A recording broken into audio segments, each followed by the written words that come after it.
Hi, everybody. Welcome to today's Spirit Lift. It's a beautiful day up here on God's Hill, a little cold, but to be expected for early November. If you've been watching my videos for a while, and if you've talked to me about my recent hobbies and interests, one of the things you'll know about me is that I am a spiritual director. And spiritual direction is a weird term. It's hard to define. Spiritual direction is about discussing with someone their experience of God in their life. And it can sound, I've tried to explain it in many different ways, teaching somebody how to pray, to which, sometimes that sounds really obvious. People should know how to pray. It's just a natural thing. Spiritual seems like it's not really connected to the stuff of everyday life.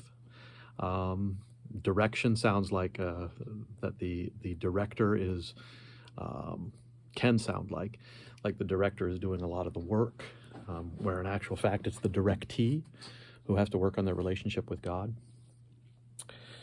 But as I was thinking over what I was going to say to you today and how I was going to talk about what spiritual direction is, there's basically two options for the world. Two ways of finding meaning, in other words.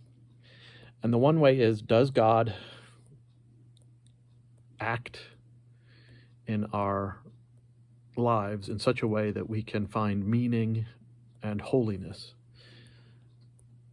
in our 9-to-5 jobs, in our relationships with our family, in our church life?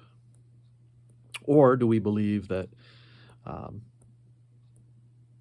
that God is not really all that present? That do we believe what the news tells us, that it's all facts, it's all information, that God is not pouring meaning into our lives? And I think that's the key understanding of spiritual direction, at least for me, is how do we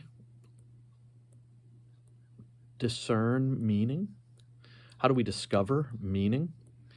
The point for me with spiritual direction, the thing that I have found really good in being, and all spiritual directors should have, as I do, their own spiritual director. One of the things that I have found helpful with my own spiritual director is when she is able to provide some meaning. I describe a situation that I'm struggling with, that I'm having trouble praying about, and she pours into it some understanding of how God might be there. And often it feels very obvious. It feels like, I should have seen that myself.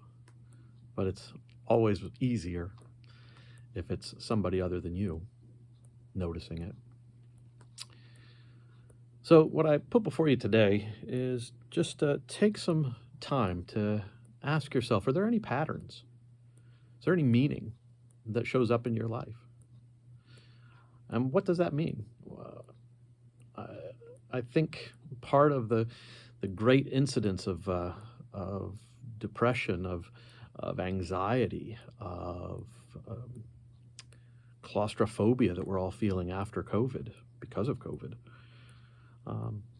much of that might be to do with how fast stuff sort of runs at us without any meaning, commercial after commercial, website after website. Facebook doesn't put a lot of meaning before you. You don't spend time with meaning. You go from one funny thing to the next. You think of one friend's post to the next. Oh, that's nice that they're on vacation. Or, oh, that's really neat that they're showing how they went trick-or-treating. But does that have meaning for you as the consumer? And that's not to say that social media is a bad thing. I'm just wondering, how much content is there?